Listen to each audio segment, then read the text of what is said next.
Right. Hello, welcome. This is the Zip It Up and the Checkered Chat collaboration podcast episode. Let's So if you do not go. if you do not recognize this voice, don't be alarmed. Your guys are here. The Checkered Chat are with me, but my name is Daniel Cozy, and I'm with Zip It Up Pod. And looking forward to talking some racing with you dudes tonight. What's up, Blake? What's up, Justin? Yes, sir. How you doing? I'm Justin from the Checkered Chat. For those listening on the Zip It Up side, we're a podcast based out of Atlanta, Georgia, and we love racing. Yeah. I think that's a good way to put it. Yeah, I would say give you a little bit, I guess, about me. Give you just a little context. I really got deep into the sport about a year and a half ago or so. My favorite driver is Ryan Blaney. Sorry to all the Hendrick fans. But yeah, no, Atlanta 3-wide finish was last year was my first race that I went to. So, Blake, give them a little bit about you. So, I'm Blake from the Checkered Chat, and my favorite driver is Chase Elliott. I've really been a NASCAR fan since I was born, honestly. It's hard. Like, growing up, I would watch the races full length with my dad, probably since I was like 2. So, yeah, I was born and raised on NASCAR. I feel that. I think I'm a lot like you, Blake. Yeah. For all the listeners that don't recognize me, I'm Daniel with Zip It Up Podcast. So I talk NASCAR once a week, but I do it with a Hendrick spin. Like Blake said, I've been a NASCAR fan pretty much my whole life too. But I grew up rooting on that 24 car. And so that's what made me a Hendrick Motorsports fan. And when Jeff Gordon left the sport, he said, you should probably stick with the 24 car. And so at that time, it was Chase Elliott.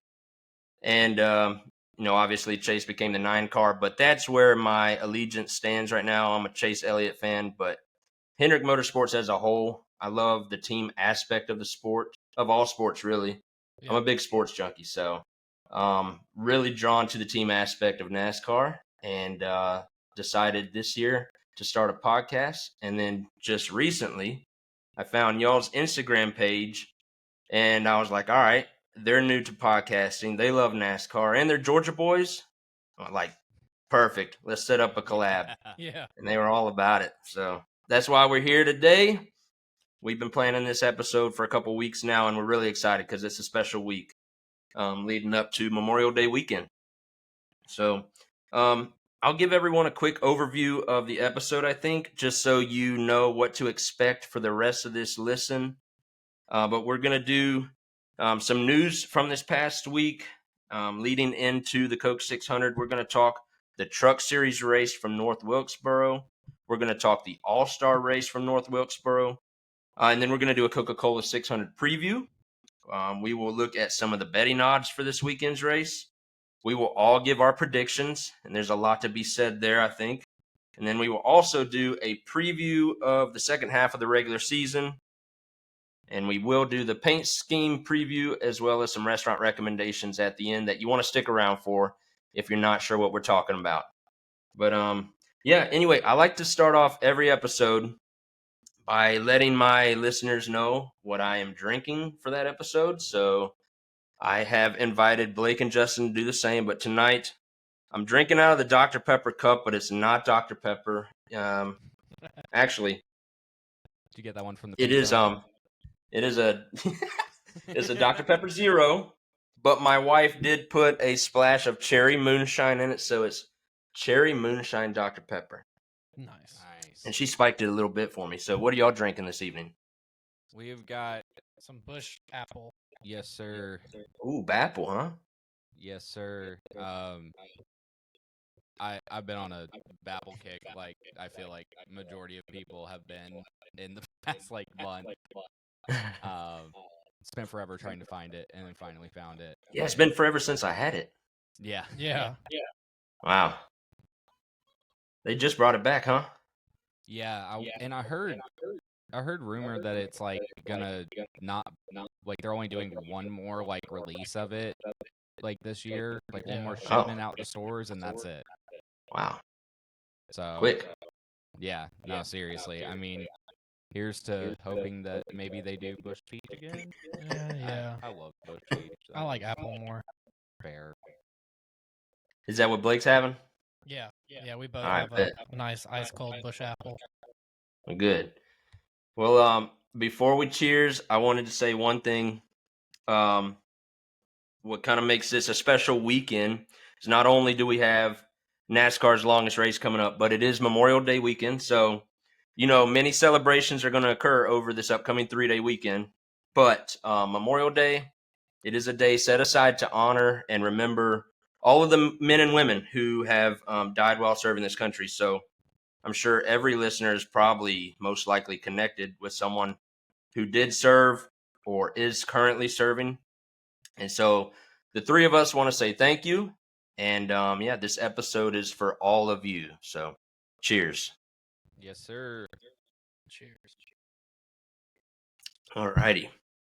Well, guys, I think that leads us into the first segment, which I left in y'all's hands. The news from the week. Y'all want to tell me what we got?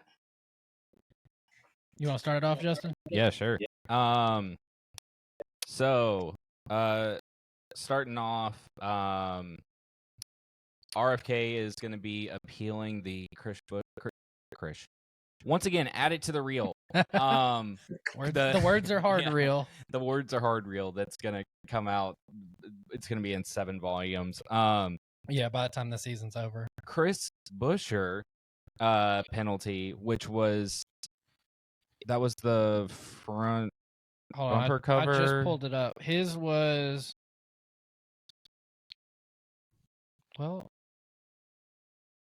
no, that doesn't say.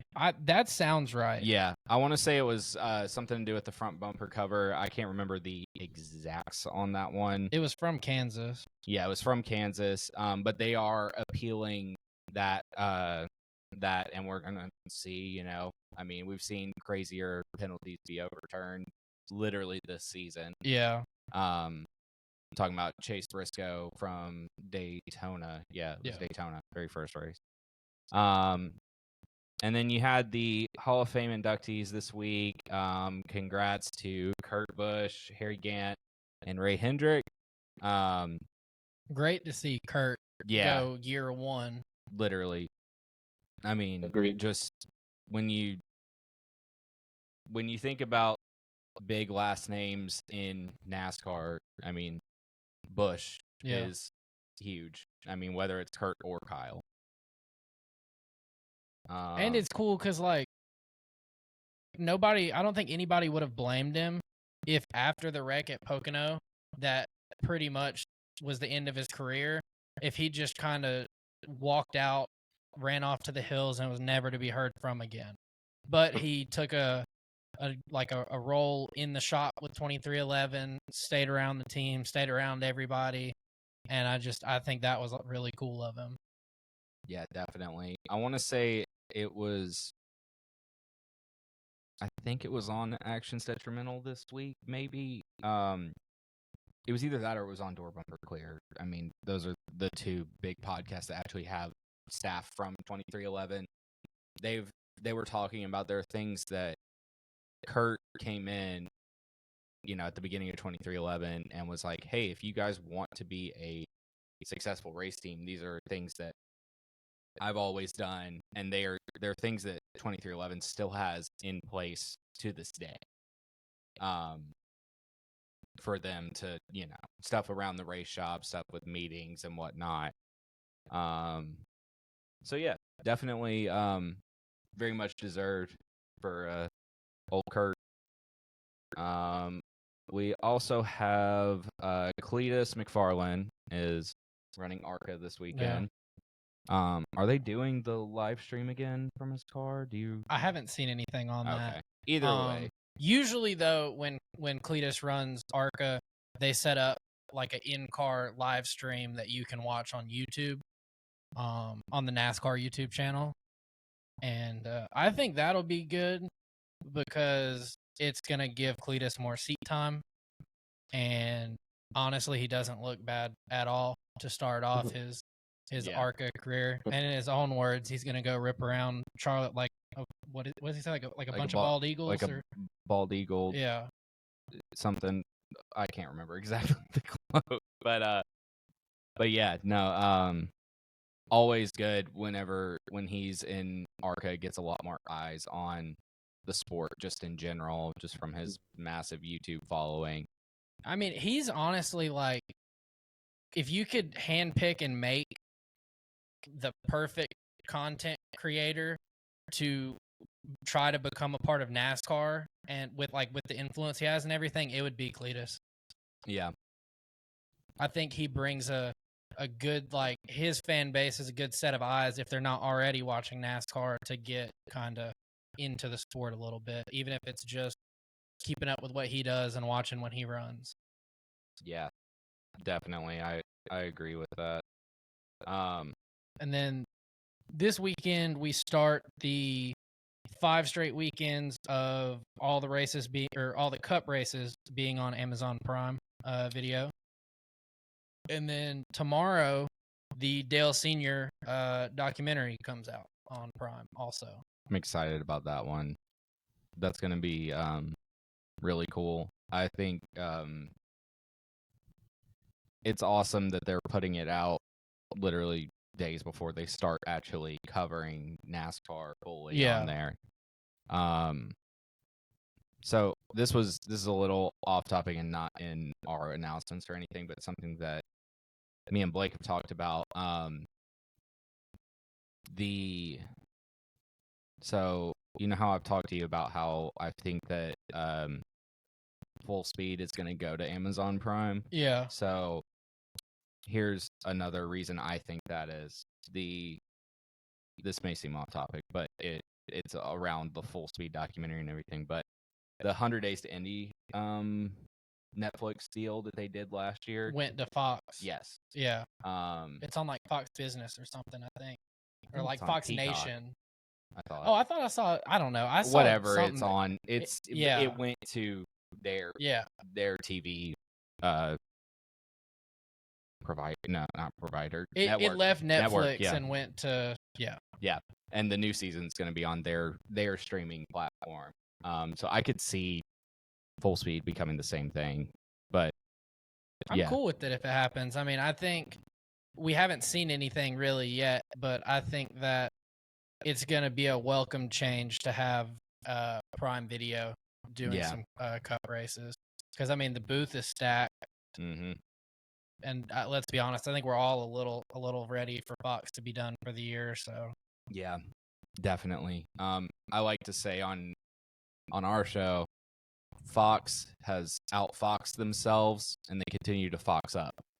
Yeah. That's kind of my saying for them. It came from it was Coda. The battle between Busch and Bell, where they just showed the back of the grandstands for like, and I think Bell was literally passing. Yeah, Busch. It was like the battle for the lead in the closing laps, and they just showed the back of the grandstands. Yeah, that's what started that. And they foxed up. Yeah. Yes. Big time. Big old fox up. But talking about Indy, Daniel, one of your Hendrick boys, he's doing something this weekend. Yeah, one of our guys has another big weekend ahead. So yeah, everyone knows how last year went for Kyle Larson when he attempted the double for the first time in his career. He did pretty good in his showing at Indy. That was his rookie debut in the Indy 500, and so I think he finished 18th last year, and that was after a pit road speeding penalty. So he was actually holding his own. I thought he looked pretty good. He led a few laps too, because I remember that was like, I've never watched the Indy 500 in my life. That was the first time I ever watched it, and I was like, oh, he's actually leading some. That's cool. Like kind of late in the race too, I think it was. Yeah. Yeah.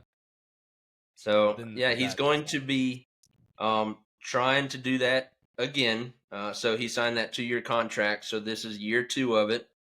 And going back to last year though, he completed that race and then he helicoptered over to Charlotte, and that's where we got the rain out. I think Justin Allgaier was holding down his car for him in Charlotte, Yeah. and he was kind of competitive too. He was running top But 10 pretty good too. yeah. yeah, but Larson never got that chance to get in the car, so they're going to run it back. And this is year 2 of the deal, so they got to make it happen this year.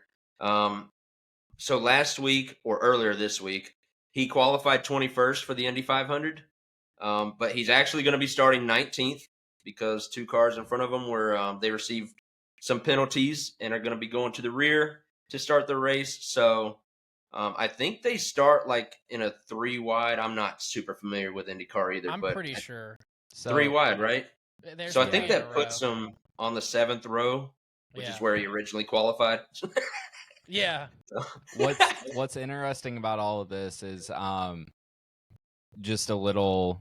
This wouldn't necessarily fall under NASCAR news, but just a little IndyCar news. Because I've been following a lot of this Penske drama that's gone on. Mhm. Basically, I want to say it's some part on the car that it wasn't supposed to be like welded together, but it was, and they said that they did it for looks. That's what they've gotten penalized for, but both of their drivers made it to, or both the 2 drivers that got penalized made it to the Fast 12, and once you make it to the Fast 12 for the Indy 500, if you get any kind of penalties or whatever, you don't get moved to the back of the overall thing. You get moved back to 11th and 12th because you already made the Fast 12. But the real kicker in all this with Penske and everything is that Roger Penske owns IndyCar. So I believe, today Penske announced they fired Tim Cindric. So to everybody that calls Austin Cindric a Nepo baby, not anymore. Wait till this contract's up. We're really gonna find out.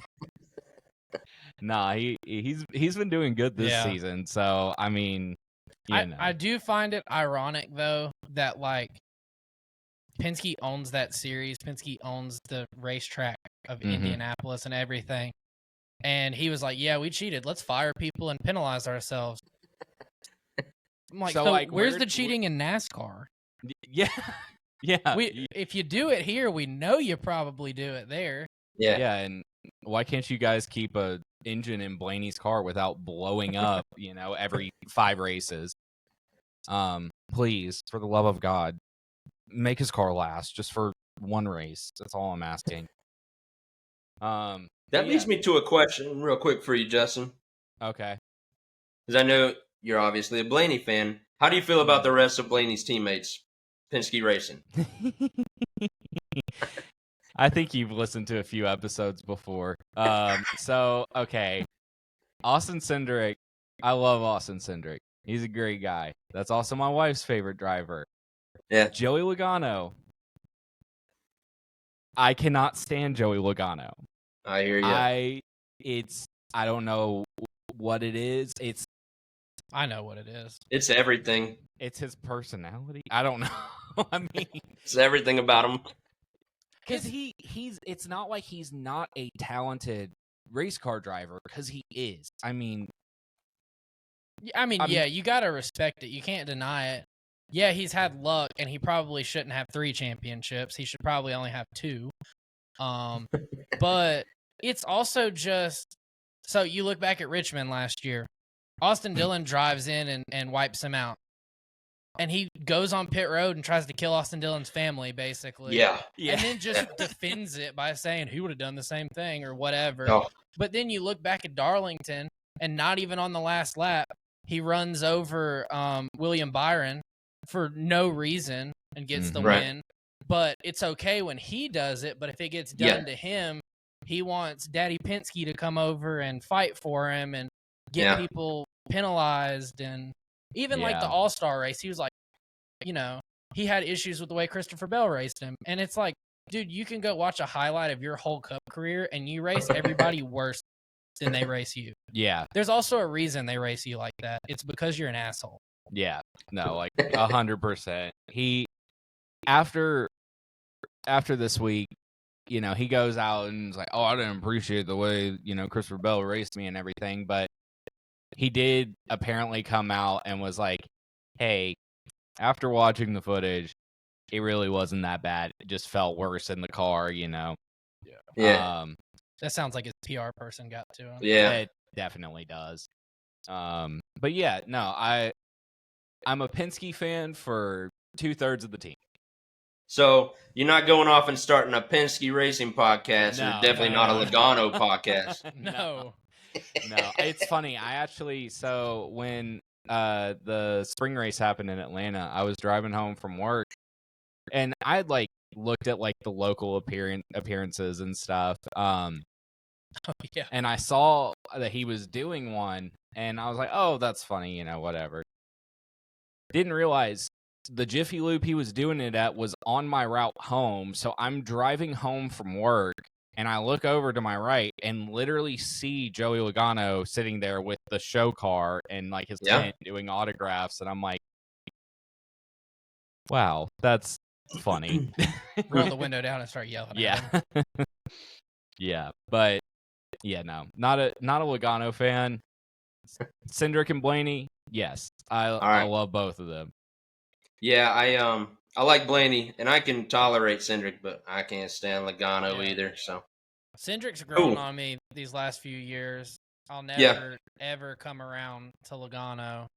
Cindric's the best they got on super speedways right now. Oh, 100%. Yeah, in the entire field. Yeah, he's unbelievable. It's funny because talking about Cindric, when we went to Talladega this year, so we were there for his win and everything, and you would have thought that me and Blake had placed a bet on Cindric to win that was so large that we were going to be able to just disappear for the rest of our lives. We were pumped. I mean, like, we were getting really weird looks from people because he's decked out in Chase stuff. I've got a Blaney shirt on. Yeah. And we're like, we won! We won! That was a huge moment for y'all right there. Yeah. Yeah. It was hilarious. I mean, I've always said one of my favorite like aspects of NASCAR, especially in person, is you can show up a Chase Elliott fan and be wearing all of your Chase stuff, but you still kind of have your 2, 3, maybe 4 and 5, depending on how many people you really like. So if your guy isn't doing good, you still have a dog in the fight. You still have somebody to root for. Mm-hmm. So on that day, Cindric was the next best in who I like, and I was like, you know what? We're going for it. We're all in. Yeah. Well, that's why I have 4 drivers on Hendrick Motorsports. Yeah. So when Chase is underachieving, I got some backup. Yeah. Good. Do y'all have any other news to cover? I believe that's it. Yeah, that looks like that was it. Okay. So y'all want to talk Truck Series race, huh? Yeah. Yeah. Blake. So stage winners for the Truck Series race. Stage 1 was won by Giovanni Ruggiero. Stage 2 was won by Grant Enfinger. Looking at the stage winners, you wouldn't really think that Corey Heim dominated like he kind of has a lot of this year, but he was up there in contention pretty much the whole day until the end. Brent Cruz made his Truck Series debut and was running a Tricon Garage Tundra. He had some issues, but overall it was a very solid start like to his career in the Cup or in the Truck Series, because as far as I know from what the little knowledge I have on Brent Cruz, he's a short track guy, he's a late model guy, so that really made sense for him to make his debut there. I think he was running top 10 at the end and he got spun out, so if it wasn't for that, he probably was gonna debut at the top 10. But excuse me. The main thing to come out of the truck race was Corey Heim and Chandler Smith coming towards the end of the race. They had a really good battle going. They were racing hard. It was pretty clean. Well, the final caution came out that set up an overtime finish. And let's see, on that restart, it was the battle for the lead kind of turned into Corey Heim, Lane Riggs, and Chandler Smith. Coming out of turn 4, Corey Heim got loose. Lane Riggs got to his inside and then just dive bombed it in 1 and 2. Ran Heim up high out of the groove. Didn't honestly wreck him. Corey Heim honestly spun out on his own. I get his frustration in the situation, but I don't see much wrong with it. I just think that's good, hard, short track racing to finish out. Rajah Caruth ended up hitting Corey Heim when he was spinning. Let's see. Then your battle for the win turned out to be Lane Riggs still had the lead after the incident with Heim, but Chandler Smith had more momentum and kind of pulled on him down the backstretch. And sadly, he held on to win. Not a big Chandler Smith guy? No. not a big Chandler Smith guy at all. You would think so. He's from Georgia, but I don't know. But so is Corey Heim, so... Yeah. I mean... I like Corey. Yeah. I think the longer he stays down there, the more they're wasting his talent. But no, 100%. I mean, Time to get him up. I mean, I think if you watched Kansas and you listened to our podcast, he outran everyone at 23:11 by the time it was all said and done. Yeah. So I wouldn't be mad at seeing him get a cup ride. I still want that that what if the Twitter post you read last week to actually happen. That was like top tier content from Twitter. Except for the fact that for poor Corey Heim, he'd be at Legacy Motor Club. Yeah, but honestly, I feel like if he did go to Legacy, I honestly think that Corey Heim is one of those guys that he could run in any team's equipment and still be doing good. That's fair. I think. Let's see. Rounding out your top 10 for the truck series, and then we'll move on to the all-star race stuff. So Chandler Smith won. You had Lane Riggs finish second. Tyler Ankrum finished third. Daniel Hemrick was fourth. Grant Enfinger was fifth. Ty Majeski sixth. Giovanni Ruggiero in seventh. Caden Honeycutt in eighth. Kyle Busch in ninth, which, honestly, you forgot he was in that race at certain points. Was he a factor? Nah, not really. No. He started second and then kind of just faded. And then he battled some, he had some speeding incidents on pit road, which is honestly kind of on brand for him right now. Unfortunately. And then Sammy Smith finished 10th, so. Yeah. So, yeah, that was about it for truck. Yeah. So, on to, like, the all-star race. So, the heats were, Brad Keselowski won and Christopher Bell won the second one. The heats kind of felt like if you started on the pole, you were going to win. Yeah. It was very, pretty much just straightforward. I think some of that had to do with there wasn't enough cars on the track that you were ever going to get into lap traffic. Yeah. So if you held the top line and nobody could really get to you, you weren't going to get past. Because, like, Brad wasn't even, by the end of Heat 1, the fastest car on the track. Yeah. Per se. But he just could hold everybody off. Definitely. Then when it came to the Open, you had Carson Hocevar win the Open. John Hunter Nemechek also advances, finishing second. And then the fan vote went to Noah Gragson for the third year in a row. Yeah. No surprise there. No. The only thing I thought maybe this year Hocevar may have had a shot at the fan vote, but he won it, so I mean it didn't really matter. I think those were honestly probably your 1-2 on fan vote. Yeah. John Hunter Nemechek, like, he's had a pretty solid year this year, but that kind of came out of nowhere. That like he looked better than like really good Cup drivers, and I don't feel like we've ever really seen that out of him so far. Yeah. Oh. Another thing from the Open was SVG won the pole for that. Yeah. I believe it was an interview that he did afterwards. He's like, well, now I'm going to have to learn the rules for the start of a race. Yeah. And from the pole. Because he's never started up front at an oval. Yeah. Like, ever. Yeah. Xfinity or anything at all. So, yeah, that was interesting. For sure. And that's the thing. He led majority of the Open. Yeah, they wanted 4 tires, and that wasn't. I mean, that's what messed him up. Yeah, it wasn't a good call to keep track position when everybody knew track position was king.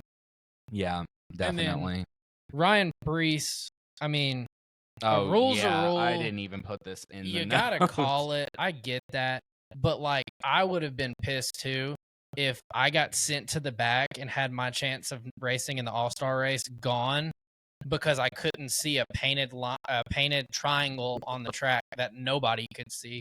Yeah. I mean, even Denny on his podcast talked about it and said, when we got to the start-finish line, I swerved all the way to the wall, whether it be inside or outside, because I didn't know where the dang thing was. So that's how I knew I'd be good. Yeah, he's like, first rule, if you notice something wrong, don't tell anyone and let your opponents find out what's wrong. Yeah. And then they get penalized, which is what ended up happening, really, because Ryan Preece he was going to transfer, I'm pretty sure. I mean, if he didn't finish first, he was going to finish second. Yeah. Bottom line. And then, did you see the video of him marching back out to pit road heard with about a traffic it. cone? I heard about it and never saw it. He took like just your orange standard traffic cone from somewhere in the garage area, marched back out onto pit road, and set it up on the pit wall so they would know where it was. And then while they're doing the pre-race show, they're like, "Oh, hey, look, guys, they're repainting the choose thing," and I was like, "Wow." Yeah, about time. Yeah. Hate that for Priest because I mean that dude is having. I mean, if something bad's gonna happen to somebody, you can almost like bet your money that it's gonna happen to Ryan.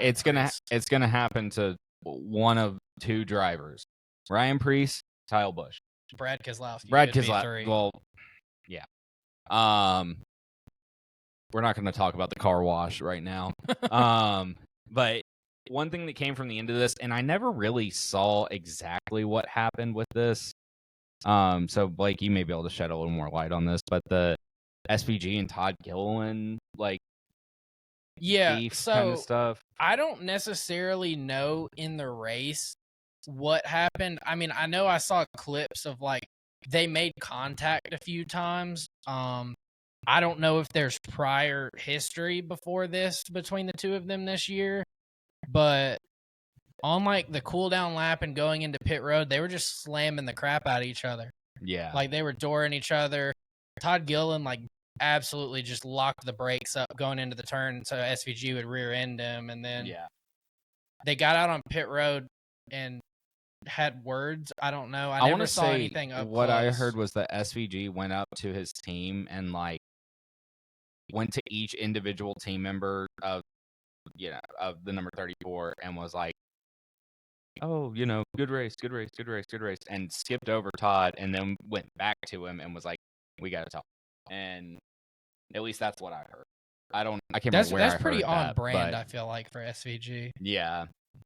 Honestly, I mean, I don't know if obviously I don't personally know him, but I don't think I've ever seen him like legitimately mad. No. So, I mean, I think the closest we could ever, like the most emotion I think I've ever seen him show was when he won Sonoma in the Xfinity car and Austin Hill continuously tried to wreck him at the end of it. Oh, so he drifted the whole lap and then drifted by Austin Hill flicking him off. That wasn't Sonoma. That was Portland. Was it Portland? Yeah. You sure? Positive. Okay. Because that's where he originally did the whole drift thing, and then he kicked the rugby ball into the stand, and then that became a thing. And then he won Sonoma the next week. too. Yeah. So, yeah. But yeah, that was kind of pretty much everything from the heat race and stuff. We had people getting into the wall throughout the All-Star race. We had people, blowing some tires. Suarez being one of them. Up in the beginning. Which it sounded like everybody was trying to get the most aggressive as possible on how low they could run air pressures. Yeah, no, for sure. It kind of seemed almost the same way as it was in Kansas. Because I mean that kind of is what people ended up saying after Brad got into the wall after being in the lead. Yeah, it was a lot of the stuff with the tire pressure. But Brad started off on the pole, basically ended up getting past, and then pretty much became irrelevant. Yeah. For the rest of the race. You saw a little bit of Ross Chastain and Cindric. They get into each other, and then Cindric was actually running pretty decent, top 15-ish, give or take. I think. Yeah. Something like that. I would hope 10. so. There was 23 cars. Well, that's good point. Good point. Maybe it was more like top 10-ish. I think they were like right around like the edge of the top 10. Mm-hmm. And then after that, I think that wreck ended up being worse on Cindric than it was on Ross, obviously. I mean, Ross ends up finishing P3, so it makes sense for that. Because he basically, when they wrecked, Cindric had no choice but to go down pit road. Yeah. And then you just see a bunch of smoke flying and stuff. And I'm like... Yeah, because I mean, it was really either hit the barrels at the end of the pit wall or go down pit road. Yeah, exactly. So the talked about all around this was this promoter's caution. I understand the All-Star race is a little gimmicky. It's not a points race. It's like the time to have fun and stuff. And but like try stuff, But did we have to have Michael Waltrip up there doing his best impression of the guy from, I don't even know what it's from. It's maybe some movie or something where this old guy goes to high school and he walks around with a backwards hat and the skateboard. He's like, how do we do, my fellow young people? And then he drops the flag. Yeah. Was that on purpose? No. Okay. No. I have a bone to pick with it. So they called it the promoter's caution still, like, because all the talk was we're gonna have a promoter's caution. It's gonna happen. Wow, look at us. We're so quirky. Like, we're gonna make it happen, and it's gonna be a shock. It was a caution for Larson hitting the wall and breaking his toe link. Yeah, 100% it was. But then they were like, no. Hey guys, no. Remember, promoter's caution. It's a caution that we're going to shoot off fireworks for. Yeah. that just felt like maybe there at the track it didn't feel as gimmicky and stuff, and it's like, whoa, cool, they're doing fireworks and stuff, but. Which, I mean, I'm all for that. That's cool. If you're there in person, that's going to add to your experience, and it doesn't take away on TV. That's true. But it's just they were so just dead set on the gimmick of it that we couldn't say that the caution was for Larson, even though everybody knew that's everybody but Joey Logano knew that's what it was for. Yeah. True. But also... Hey, did they shoot fireworks at the end of the race for the winner? Yeah, I'm pretty sure they did. Yeah, I sure hope so. Yeah. Now that you say that, I really hope they did, because I'd be like, dude, what? Come on, man. Why did this caution get this and not, not winning the winner of the race? I mean, but yeah, no, I mean, it was. I think more what made it feel super gimmicky, at least with TV, is like the whole time that. Waltrip's up there in the flag stand. They weren't showing the race. They were showing him. They were showing him. They're not showing the actual race. And they're like, something's happening. what's going on? And it's like, Yeah, we get it. we know what's going on. Well, and like I'm fine with it because we've all grown accustomed to the All-Star race being gimmicky. That's where stage racing came from, sadly, and it's here now. So like, let's just pray that promoters cautions don't become a thing. Yeah, no. Because we Yeah. already have debris cautions, and if you're not watching the video, I'm doing air quotes for debris because I'm also doing them. we all know what some of those are for. That might as well be your promoter's caution in a real race. Yeah. Majority of the time, yeah. Like, hey, we're at Kansas and they're getting too spread out. Oh, hey, do you see that over there in turn 4? Yeah, go ahead and put it out. Hey, I think there's a leaf over there Yeah. up against the wall, and it's also already crushed. Caution. Yeah, no. If we're gonna be honest, that they've been throwing promoters cautions for years now. Yeah. But so end of the race, Christopher Bell ends up winning the race after fighting with Joey Logano for the last after the promoter's caution, basically. Yeah. And before that a little bit. Yeah. You know. Which, and like, not to jump the gun on it, but like Logano's whole being pissed off and like his argument of everything. If there's no promoter's caution, you're just gonna get beat outright on speed from Christopher Bell. Like there was no way you're gonna hold him off the whole rest of the race. He was faster.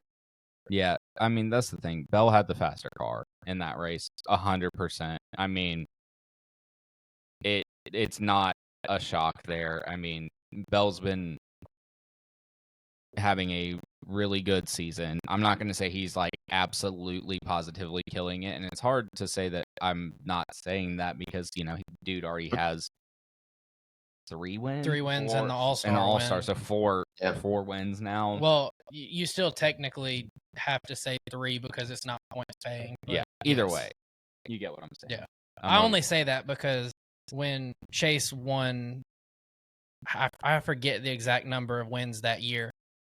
Everybody was like, all the Chase fans are throwing in the All-Star win with it. That doesn't count, so whatever. So we can't give it to Bell either.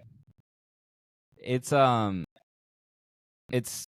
interesting to hear Joey Logano afterwards because he's oh I'm so mad because he raced me like a jerk. It's like you would have done the same thing. Well, and I know second place really doesn't pay you anything in the grand scheme of you're going for $1 million and then second place is like $100,000, so it's a huge difference. Yeah, but he didn't wreck you. He didn't junk you. He didn't even put you in the wall. He ran you up out of the groove, and like then you were gonna be like, oh well, if I got back to him, he was going around. Why? He didn't wreck you. He just moved you. It was clean. It was fair. It was short track racing. Yeah. Yep. Raced him hard. It definitely was. I mean, that's all it felt like to me was just normal. And it was honestly like, I'm still kind of on the fence of how I feel about Christopher Bell. So it was good to see him like show that he's not afraid to use the bumper, like in a respectful way, if that even makes sense. No, he can move somebody out of the way. Like he's not just gonna drive in there over his head and take you out. He knows what he's doing. Yeah, 100%. But despite Chastain being involved with the incident with Cindric earlier, he finishes P3. And honestly, for a second, looked like he could have won it. No, I really do feel like the end of that race, he was waiting for Bell and Logano to wreck each other, and then he was going to win. I 100% think that was what was running through the Florida man's. Oh yeah, the Melon Man. The Melon Man. But your winner, Christopher Bell, and then manufacturer showdown winner was Chevrolet. Congrats to you guys with that one. Yeah. Let's go. And then your Penske could never. I'm just kidding. I'm gonna ignore that one. So your top 10 was Christopher Bell, Joey Logano, Ross Chastain, Alex Bowman, Chase Elliott, William Byron, Tyler Reddick, Kyle Busch, Chase Briscoe, and Chris Buescher. Nice to see Chris Buescher have a top 10. Yeah. Because I forgot Kyle Busch even made it back into the top 10. No, I mean, there was a second where it looked like he was about to take control of the race, lead for a little bit, and then here comes Byron. Literally. But yeah, for those of you guys on the Zip It Up side, Ryan Blaney, number 1, always number 1. Number 2, Kyle Busch. Fight me. Yeah. Go ahead. But yeah, that's just a little bit on my side. So it's been a rough season. I'll say that.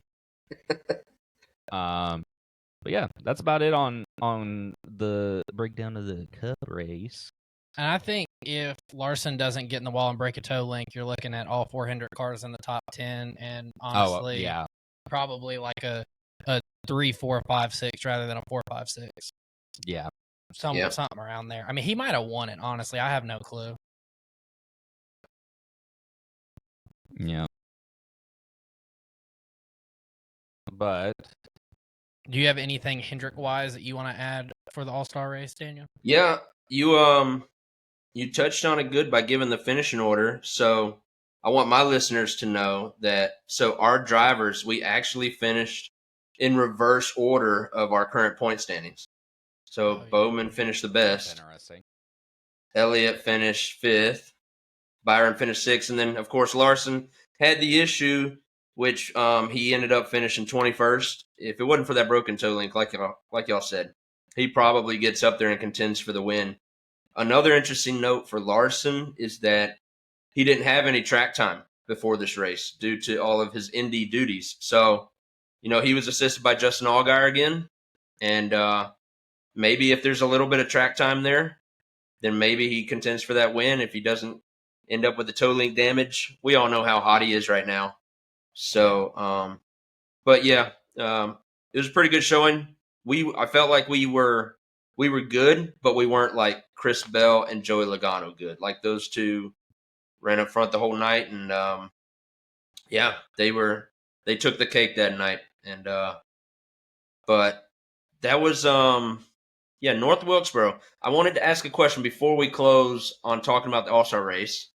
Is because some people think it's the best short track that we have in NASCAR right now. Do y'all want to see a points race there? Because I do. 110%. Yeah, I agree. More laps on that track, a longer race. Longer race, more cars. Because, I mean, I think it was a good showing with 23 on the track. And if you add 13 more, there's more lap traffic.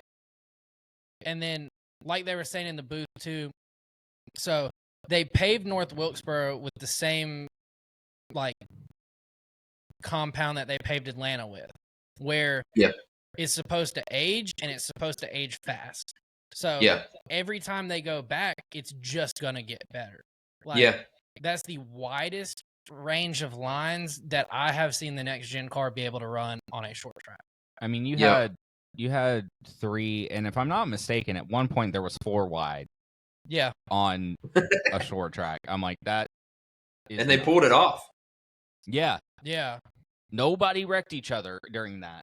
Yeah. I mean... Yeah, I think it's a great show over there. I love Bristol.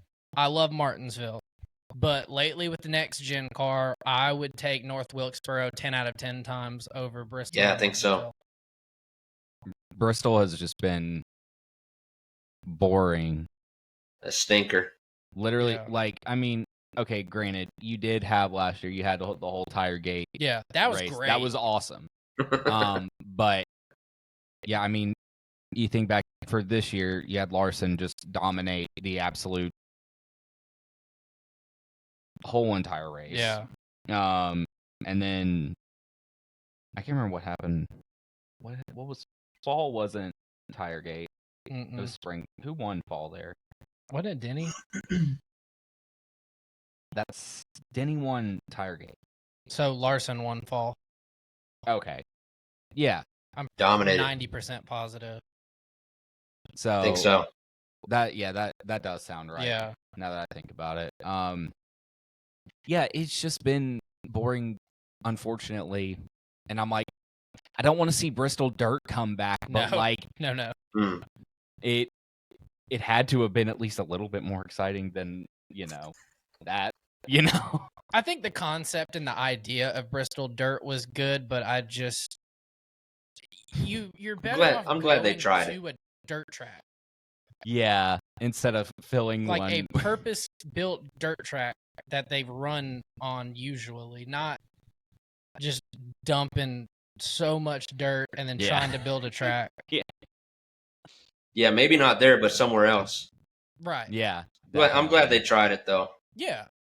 Yeah. But yeah, it didn't work. But at least they were searching. Right. True. I agree. There was one more thing I wanted to say, too. Going back to Michael McDowell, his team won the Pit Crew Challenge. Yeah. And so I wanted to make that note because that is one of the Hendrick Motorsports development teams.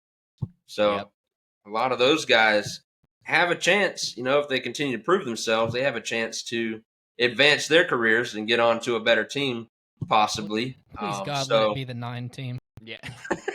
Yeah, right. But, Y'all's pit I crew heard needs some help. I agree. We got somebody from Justin Haley's pit crew that started with the All-Star race with us. Yeah.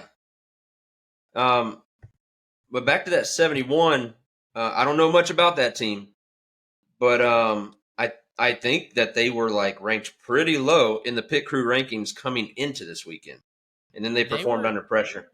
I want to say, and everyone can correct me if I'm wrong. At me in the chat. I think they were 32nd. It was somewhere in the 30s. I think you're right. That sounds right. It was definitely pretty bad. Third. Yeah. Yeah. And then they did it though. So kudos to them. Yeah. Did y'all want to say anything else about All-Star? I think that ties it up pretty good. Hey now, you're an all-star. Anyways. Are we allowed to sing? I don't think I sang loud enough for it to get taken down or anything. It also wasn't the actual recording. I mean, look, I get a few more of these and I'll do some karaoke. Karaoke king over here. All right, go to karaoke song. Go. Let's see. Last month for my birthday, it was Pour Some Sugar on Me. Ooh, okay. That's a good one. Yeah. Tore the house down. Nice. What about you, Blake? I don't know. When was the last time you did karaoke? Never. Mine would be Freebird, guitar solo included. Yeah, I mean, yeah. It would depend on the day and the amount of adult beverages I've consumed. Fair. But if I went heavy on some adult beverages, it would be something Creed, probably. Hey, let's get y'all down here. Yeah. Let's get y'all down here to City Walk. Yeah. Oh my gosh. But, all right. Well, y'all want to preview the upcoming racing? Yeah, let's do it. So take it away. Your past next gen winners for the Coke 600. Going back to 2022, you had Denny Hamlin winning. 2023 was Ryan Blaney winning. And last year, Christopher Bell won the rain shortened race. Yeah. I only throw that in there because I was there live for it, and I'm still not over that because I don't even think we got 300 miles of we got a little over 300 of the 600. Just barely past halfway. Yeah. The thing that's so frustrating about that is watching Brad literally about to pass him, as they call it for rain. Yeah. And they would have waited, 2 seconds. It wouldn't have been Christopher Bell, but Yeah. I was sitting next to a Christopher Bell fan, so I don't know if that also taints my memory of it because I wasn't happy and they were super happy and I was like, oh no. They Christopher Bell fans always find a way to be near us. And Joey Logano fans at races, honestly. Yeah, I think I'm a magnet to Logano that fans. because I just don't like him so much. Yeah. Yeah. So we noticed them. Yeah. Yeah. Yeah, I don't notice the other Ryan Blaney fans all that much, but yeah. Yeah, so those are the recent winners. No Hendrick yet in the next gen. It's about to change. I do think that that's coming sooner rather than later, probably. We hope so. It should be. Yeah. Should I go ahead and give my Hendrick Motorsports preview then for this race? Yeah, take it Go away. ahead. Okay. So for all of the new listeners that do not listen to Zip It Up, this is for the preview. I like to give a lot of numbers. I'm a big stats guy. Like I mentioned earlier, I'm a sports junkie. So if you think I have a lot of numbers now, just wait till a few minutes and we start making our predictions. But All right. Hendrick Motorsports as an organization, they lead in all categories when it comes to the Coke 600. So we have 12 wins, 13 poles, 40 top fives, 64 top tens, and we have led 3,832 laps. That's just the Coca-Cola 600. Does not include the other Charlotte Oval races. But I also like to do a driver-by-driver analysis and see how our drivers have done in the past because obviously they haven't been around since the Jeff Gordon, Jimmy Johnson days when we got a lot of those wins in the Coke 600. So I'll go through each of our drivers individually and let you know some of their stats at the Charlotte Oval. This includes the Coke 600 and the other oval races that they've run, but it does not include the Roval races. Okay. So we'll begin with Kyle Larson. He's got 14 starts on the Charlotte Oval, and he has 1 win, 1 pole, 2 top fives, 6 top tens. He's led 399 laps, and his average finish is 17.7. William Byron has 8 starts, but no wins. He does have 1 pole. He's got 3 top fives, 4 top tens. He's led 202 laps, and his average finish is 15.1. And then Chase Elliott has 13 starts. That includes 1 win, no poles, 5 top fives, 7 top tens. He's led 340 laps, and his average finish is 14.8, the best among Hendrick drivers. And then Alex Bowman has 13 starts with no wins, no poles. He's got 1 top 5 finish. He's got 5 top tens, and he's led 228 laps, and he's got an average finish of 20.2. So that's how our drivers have fared here in the past.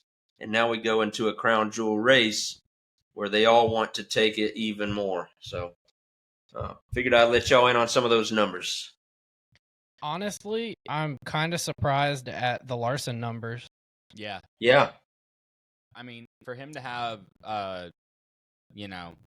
so many top fives and so many top tens, that average being a 17 on the finish, that's interesting to me. And, so since I do this every week, I notice the trends. And if you look at all of our drivers, usually Chase Elliott has the best average finish. Right. But Larson usually has the most wins or the most poles, the better finishes, and so some of that could be tracked back to some of his days at Ganassi Racing. Mm-hmm. Yeah. As well as, he's a guy that goes for it. He guns it. And Yeah. sometimes he makes a move that is either going to win him the race or it's going to cost him the race. And we don't see that a whole lot with Chase. Lately, he just hasn't been running near enough towards the front to be contending for the wins, but still good enough to knock off those top tens and make those stats look good. And yeah, you notice William Byron has a much smaller sample size than our other drivers do, but with that smaller sample size, he still has great stats, and so his ratio is probably the best among all of our drivers at most of the tracks we go to. And obviously Bowman, he started his career I think he was in the 23 car at one point, the Dr. Pepper car. For BK Racing. Yeah. Like and so, of random. course, his stats are going to be deflated because of that. Yeah. Mm-hmm. But you can already see him trending in the right direction since joining Hendrick. So, yeah, those are the trends that I noticed with our guys. But nothing else to preview, I guess. Should we get into the betting lines, the Yeah. betting odds. Yeah. So I like to do this every episode where I share some of the betting odds for this upcoming race. And so what I do is on my phone, I use the Hard Rock betting app because that's legal here in Florida. Wherever you might be listening, you might have more access to you. But when I was looking at this app the other night, I made sure to take some notes of some of the favorites for this race. I like to give all the odds for our Hendrick drivers, and then there's a few notables that I want to mention just to make people think. And so before I go through this next portion of our episode, I'm not recommending any of you to gamble, and I'm definitely not telling you what to do with your money. Don't put money on it just because I recommend putting money on it. This is, partially my podcast, so I like to share this info, what I am thinking about doing, to be honest. I don't think I've won since I did hit the Josh Berry win earlier this year Nice. at Vegas. So that felt good. But besides that, I haven't won too many. So we'll try to get back on the right track. But the favorite for this race is Kyle Larson, as you would imagine. He is his odds are plus 500. So that means if you bet $100, you can win 500. Or if you decide to bet $10, you can win 50 if Larson wins the race. So, Larson's the favorite. He has the shortest odds this week, plus 500. And to put that in reference with the next closest driver, Denny Hamlin is the second favorite this week, and he's plus 600. So I want to go ahead and I'm not going to mention all the drivers, but I will mention our Hendrick guys. So William Byron is plus 700 this week, which is fifth best odds amongst all the drivers in the field. Chase Elliott is plus 1,200, which is seventh best odds among everyone. And then Alex Bowman is plus 2,500, which is 14th best odds in the entire field. And then a few notables that I wanted to bring up, because I know our guy Justin wants to know. Ryan Blaney is plus 750 this week. Something I thought was interesting is, and I want to pose this question to you. You might know where I'm going with this, but Ty Gibbs and Joey Logano, who do you believe has the best odds to win the Coke 600 this week? Ty Gibbs. Ty Gibbs. Yeah? So they both have the same odds. Okay. They're both plus 1750. Yeah. So that's somewhere in between Chase and Bowman. And then our two favorite drivers to go with that one. You might So- as well throw Austin Hill in there too. I mean, if we're going to be honest. yeah, we feel that way about Ty Gibbs, huh? Yes. Yeah. Hey, I don't feel any particular way about him. I could care less. But yeah, thought it was interesting. He had the same as Joey this week. Yeah. Mm-hmm. And then Carson Hocevar, he is plus 4,000 this week. So that's enough to just kind of make you pause and think. I mean, he's shown plenty of speed, but he hasn't been able to crack through yet and win a cup race, although he's taken steps along the way. I'm going to mention that in a few minutes, I believe. I got it written down in some notes further down. But, also winning the Coke 600 as your first win seems unlikely, but it also would be a good story. So plus 4,000, something to think about. If you only put $1 on that, Hocevar wins you 40. Or if you put $2 on it, he wins you 80. So, a little bit to think about. Obviously, if you want to check out odds, you can get on the apps, or you can just probably Google it up somewhere. Those will fluctuate as the cars hit the track this week, and they make qualifying runs depending on where the drivers start. That is going to increase or decrease those odds as well. So if you want to get the best odds, probably right now is the time to do it. But yeah, I thought that I'd mention a couple different things to go with all that. This is the part where I'm going to mention a lot of numbers, but it's something interesting to think about. So I looked at what it would be to build a Kyle Larson parlay this week. And a parlay is when you have multiple bets all in one bet. And so you have to hit each of your legs. Each of the legs of the parlay, you have to get correct. If you miss just one thing, you lose the entire bet. So if we did a Kyle Larson parlay this week, he's racing in 2 races, the Indy 500 and the Coke 600. His odds at Indy are plus 1,600, and then his odds at Charlotte are plus 500. So if you were to parlay those together and you put $10 on him to win both of those races, you could potentially win $1,020. Or if you put just $1 on Larson to win both of those, it'd win you $102. So that's the Kyle Larson parlay. I'll probably do something like that just because it's a huge story. So many eyes are on him. It'd be fun. Yeah. Highly unlikely, of course, but it'd be fun to do and participate with. And then the last one I wanted to do was I built a parlay called the Motorsports Christmas Parlay. So this is going to be all 3 races on Sunday. We got the F1 race in Monaco. We got the Indy 500, and then the Coke 600 wraps things up. If we take each of the favorites of those 3 races and we put them into a parlay, this is what it would look like. At Monaco, we would take Oscar Piastri, who is plus 170. We would combine him with the Indy favorite, which is Pato O'Ward, and he's plus 575. And then on the end of that, add one more leg for the Coke 600 favorite, which is Kyle Larson at plus 500. If you put all those guys together, $10 wins you $1,093. So really close to the same odds as Larson winning the double.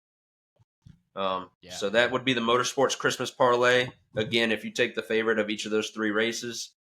And then I took one step further. If we wanted to add the favorites of the truck and Xfinity races, which are Corey Heim and Justin Allgaier, $10 bet would win you $8,419. So all of a sudden it multiplies very insanely. So that's 5 legs in the parlay that have to go right. It's hard that we'd ever see the favorites for 5 races on the same weekend to win. But if they did, that's a money-making weekend too. So Oh yeah, for sure. Figured I'd bring that to the table. Obviously, we're gonna make our predictions here in a second based on what we think is gonna happen, not so much what the odds or the books think's gonna happen. But yeah, are y'all ready to make some predictions? We're ready. Yeah. You ready? You wanna go All right. first? So, did y'all want to start with Truck and Xfinity and then move into Cup, or do y'all want to start with Cup and move down? We could start. We go Truck, Xfinity, Cup, Hendrick pick. Okay, let's and do it. then So y'all start with Truck then, and I'll add one at the end, I think. Okay. All right. My truck pick is going to be Corey Heim. I hope this comes back to bite you. Just Hard not to pick him. Or yeah, it is hard not to. Well, trust me. In It's my just bit me so opinion, many times. he just got moved out of the way at Wilkesboro and feels very wronged. Yeah. I think he comes mad with the plan, and if it comes down to it, he will move somebody out of the way for the win because it was just done for him. So that's kind of, it's gonna bite me. Let's be 110% honest. He's not gonna win. We've put the jinx on him. The Checkered chat picks Corey Heim, and he does not win. So we're his bad luck charm. Yeah. Honestly. Sadly. So for trucks this week, I went with my boy Kyle Busch. Even after him last week, what did we say? He finished 8th in truck, at North Wilkesboro. I just feel like majority of the time that Kyle Busch is in a truck race, it's a truck race masterclass. Yeah. We were at his Atlanta win this year, and it was just insane. Yeah, once he got out front, there wasn't no stopping him. Yeah. Even though it was a photo finish. Yeah, it was, but I'm going with Kyle. I do think though, if Atlanta wasn't a drafting track 1.5 miles and it was a true like old school 1.5 miles, that there wouldn't nobody would have came close to him. Yeah, 100%. All right, well, I'll throw in my pick. I have no reason why I'm making this pick, except he's got Hendrick on his car. So Raja Caruth, Okay. we'll I take like him. it. Yeah. Yeah. Just I mean, because. he's solid at 1.5 miles. Yeah. His one career win was at Vegas. Okay. Last Good. year. All right, we'll see. What you got on Xfinity, Blake? Yeah, so I learned in your betting segment that I picked the most boring picks. I have Justin Allgaier. Wow. Yeah. I mean, okay, some of this is just my bias that Justin Allgaier is my favorite Xfinity driver. Yeah. I feel He's that. one of mine too. But also, he's so good at 1.5 miles. Yep. I could see it. He's had a good year. I don't think it's been what he's expected it to be, and I think this would be a good statement win for this season for him. Agreed. Yeah, so for Xfinity, I went with my second favorite driver, Jesse Love. He's had a pretty good season thus far. So yeah, I mean, I went with him. RCR does really well in just Xfinity in general, typically. Yeah. Um, I prefer when it's Jesse Love doing good, though. Oh yeah, no, 100%. But yeah, Daniel, what you got on Xfinity? We actually have some skin in the game this week. We got an Xfinity Hendrick Motorsports entry, so I got to go with William Byron. He's going to be driving that number 17 car. Which, that would be cool because that would be 2 years in a row that the 17s won the Xfinity race at Charlotte. Yeah. Oh yeah, that's last year Chase Elliott won and Blake was there, and as he did it. Chase is doing his burnout.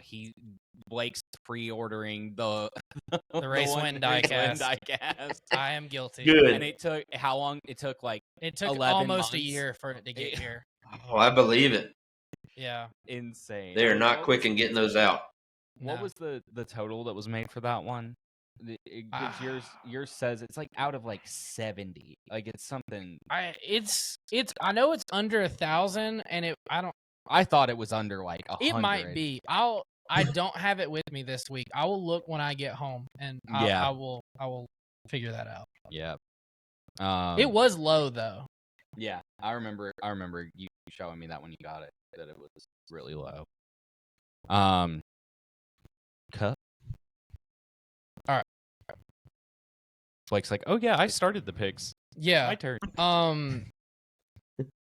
I think this is the first time all year that I've picked a Toyota. I picked Tyler Reddick. I don't know how much of it, in all honesty. It kind of was just on a whim. It's a feel and a gut thing. He needs to win. He's showed speed this year, but he hasn't been the Tyler Reddick that we're used to with 2311. And what better weekend to get back into victory lane and to really turn your season around than the Coke 600. And right. Toyota won last year. All right, Cinderella.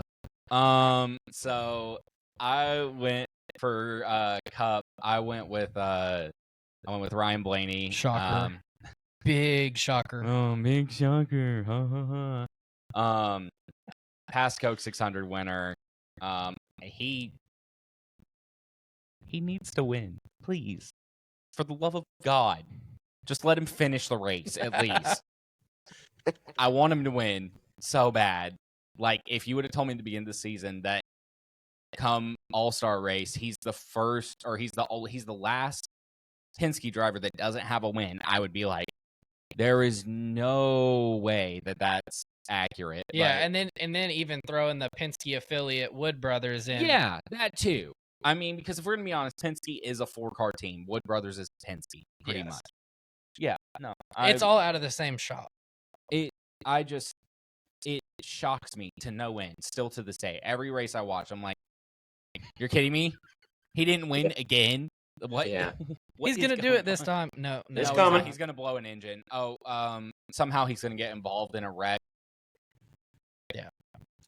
Anyways, Sorry. who you got on Cup? So, so for the new listeners, I do 3 picks every week as part of my predictions. I give a Hendrick winner, a non-Hendrick winner, and then I do a long shot.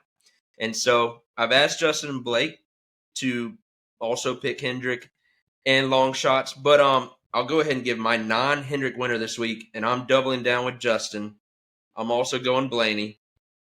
Let's go. Yeah, he's a champion of this sport, of this series. He's won this race already, so obviously he doesn't have any pressure on him. And he has the best speed in the field this year. So, Yeah. I'm most confident in him. And eventually, it's going to turn around for him. He's too good, and that team's too good. And so, yeah, it wouldn't surprise me if this is the week that happens. Yeah. I almost picked Blaney, and I talked myself off the ledge because I was like, I have Yeah. a feeling yourself onto the Reddick ledge. when he wins Sunday, I can't wait to call you. We'll So- clip it if he wins. So, yeah, when you picked Reddick, I actually picked him to win the All-Star race last week, for the same reason you picked him this week, though. Yeah. Eventually something's going to reset his season, too. He's too good. He's too talented. They're too good at 23-11. Right. But, yeah, they've just been underwhelming so far. Yeah. yeah. But all right, let's give Hendrick winners then. Blake, you go ahead and start the cycle over again, I think. So my huge shocker, I picked Chase Elliott. Hey, I'm sure hoping. I'm picking with my heart. This is gonna get me hate from your fan base, but I don't want to see Larson win again. Yeah. I don't hate the guy, but he's certainly not my favorite. He's kind of in the middle of, if he does good, cool. If he doesn't, I'm not upset. Yeah. Yeah, I'm kind of in the same boat on Blake when it comes to Larson. I get the hype, but I hated that everybody's argument is, oh, he would be better than Verstappen. He could get in an F1 car and run circles around out the whole field. Do we know that? No, we don't. But it's every. I feel like if there was one NASCAR driver to put in an F1 car, Fair. to put in an Indy car, to put in any car and not be dead last and show some competitive speed, it is Larson. Don't get me wrong. Great driver. I can't. It's like Joey Logano. I can't knock the talent. The talent's there. I can't not say that he's not talented. He's not a good driver or anything. Just slightly overrated in my opinion, but that's just me. Yeah. I respect him a whole hell of a lot more than I'll ever respect Logano. Yeah, 100% for sure. Okay, good. Yeah, no, he's not that low down on the list. Yeah. Now, you ask my girlfriend, on the other hand, Lord. she hates him. She cannot stand him. Yeah. I like Chase. I also like Hendrick. I'm not like a 4 for 4. I will root for each Hendrick driver before someone else. She likes Bowman a lot. Yeah. She does like Chase. She hates William Byron, and she hates Kyle Larson. Now, she hates William Byron, and I already know that this is going to be a conversation had after she listens to the podcast. But no, well, she will. But she, to this day, still thinks that Bowman won the Daytona 500, not this year, but last year, over him, because it was very close and there were conflicting angles. Yeah. Huh. So Does she also think that Jeb Burton won Talladega? I don't know. No, I'm joking. Lily, if you're listening to this, that was a joke. But yeah, no, kind of the same boat. My wife is, I said it earlier, big Hendrick fan. after Atlanta this year, she kind of hates Kyle Larson for the most part. She's literally sitting on the couch staring at me right now. So, but yeah, no. So that's kind of maybe that's something we should have started off with Yeah. being on a Hendrick podcast. Well, so let me piggyback off of Blake real quick, because I will admit, I never was the biggest Larson fan either. I think probably the time that he sold me was last year this weekend, when he did the double. So I'm a sportscasting student, and this time last year I was having to put together an assignment covering one of the biggest sports topics that was going on, and at that time, that was it for me. Okay. And so, as I was creating an assignment centered around his attempt at the double, just started to learn more and pay attention more to him. Like, really got sold on. I always liked him because he was part of Hendrick Motorsports, like you said. But it's totally okay too that he's probably number 4 on my totem pole out of those 4. It's kind of like having it's like following any football team or basketball team and having players that you don't like so much. Yeah. You do have favorite players. Yeah. And so he's just, Chase is my favorite player on our team. And I still like how Larson contributes to our team. But yeah, honestly, if it comes down to him or Blaney, a lot of times I'm hoping Blaney wins. Yeah. Like he's one of my favorite players from another team. You know, I'm a Green Bay Packers fan, and so I love Josh Allen though. Like I would love to see him in the green and yellow. But yeah, so like I love seeing Josh Allen do well, but I want the Packers to do a little bit better. Yeah. And that's how it is with racing too. I love how I see it as a team sport. And Larson, he's just done so much for our team. So like he is slowly growing and rising up on my totem pole. But yeah, like I get it though. I think for a lot of fans, he's probably overhyped. Yeah. Yeah. I do think like kind of scrolling through Twitter for like trying to find stuff for episodes, to the like casual fan, he is very overhyped, and there's always this is your best driver. He spun out on his own coming off turn 2 at Darlington twice. Like, but if you watch NASCAR regularly, you know, especially being, let's say you mainly follow Hendrick, Chase is conservative. He's not shooting a crazy shot. Bowman is also conservative. Byron can get aggressive, but some weeks Larson's screw it. If I finish, I'm going to win. And if I don't, I'll be at home before it's over. And it is what it is. He's the guy that we can count on 90% of the time to contend for a win. Yeah. For our organization. 100%. So you said your pick for Hendrick Chase, right? Yes. Okay, cool. I'll go with mine. Sorry, I know we went down a rabbit hole there. Yeah, no. I'll go with my second favorite Hendrick driver. Interesting. Alex Bowman. Nice.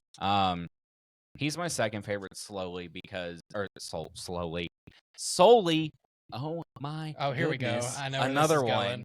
Clip it. He foxed up. There we go. Sure did. Get this man a job at Fox. He'd fit in. Hey, Fox, if you're hiring, let me know. He would fit in so foxing well. There you go. There we go. So I'm going with Bowman, and solely he's my second favorite because of his music taste. I grew up as a Vans Warped Tour kid, listened to, heavy rock and metal all growing up, and he is known for that. Also, one of his favorite bands is Sleep Token, which is also one of my favorite bands. And plus, I just like him. He's a good racer. But yeah, that's my Hendrick pick. All right, I'll give my Hendrick winner. So it's really tough not to be a homer and pick Chase with you, Blake. Yeah. The reason I want to pick him is it's the first race on Prime, and he's been a big part of carrying that campaign with having that logo on his car. So it would be really fitting for him to win the first race on Prime Video. and it would be his first crown jewel win. So like I want it more than anything this week. Right. But and it feels like Bowman or Chase are due pretty soon. But right now, I think I have a little bit more confidence in the 48 team. And so part of this is just me going with my gut. I'm picking Bowman this week because we've seen the speed from him. He's just had some really rough finishes. The results don't really show for the speed that he has. If you remember back to, I think it was Homestead, Miami, he was beating Larson at the end of the race, and that was a track that he's not known to run well at. Right. So he surprised us a little bit. I think he surprises us again this week. And, if he happens to run into any mid-race trouble, this is a longer race for him to race his way right back up there. So I'm actually going to pick Bowman as well. I think me and Justin are thinking along the same lines this week. Yeah. Yeah. Want to give you long shots? Yeah. So just to piggyback right off of you two, my long shot pick is Alex Bowman. That's good. So my long shot, I went with the fourth Penske car, Josh Berry with the Wood Brothers. I don't mean to belittle the Wood Brothers, but you get what I'm saying when I say that. Yeah, Josh Berry. I mean, he's looked strong all season. He's got the win from Vegas. And he also showed really good speed at Texas. Yeah, I mean, he seems to be Mr. Mile and a Half. Yeah, he's locked in. Is what it feels like. Yeah. But yeah, that's who I've got on long shots. All right, and just for the heck of it, I guess my long shot would be probably Carson Hocevar. I just feel like he's taken the steps that he needs to get the first win. Before they win their first Cup Series race, they usually have to win like the Clash at Daytona or maybe one of the duels at Daytona, which he hasn't done, but he just won his first pole. So he checked that off the list, and he just won the All-Star Open this past week. He raced his way in to the All-Star race. So I feel like he's slowly checking those boxes off. At some point, it's inevitable. Everybody knows it's going to happen for him. Like I said, it's going to be tough to make it happen in a 600-mile race. But, yeah, we'll see. No, for sure. Yeah, I think that's a good one. I picked him to win in Texas, I think. And, of course, actually, I picked him to win in Texas in the trucks and the Cup Series. Yeah. And Blake made the joke that he was going to ride the Dente twice that weekend. And he's riding the Dente again this week, isn't he? Yeah. Yeah. Yeah. Ride the Dente. Ride the Dente. Oh my gosh. One of the 4 commercials that Oh God, yes. But yeah, what we got next? That wraps up the picks. Let's we decided we were going to give a quick preview to the second half of the regular season. So far, we've seen 12 points races. We've seen 2 exhibition races.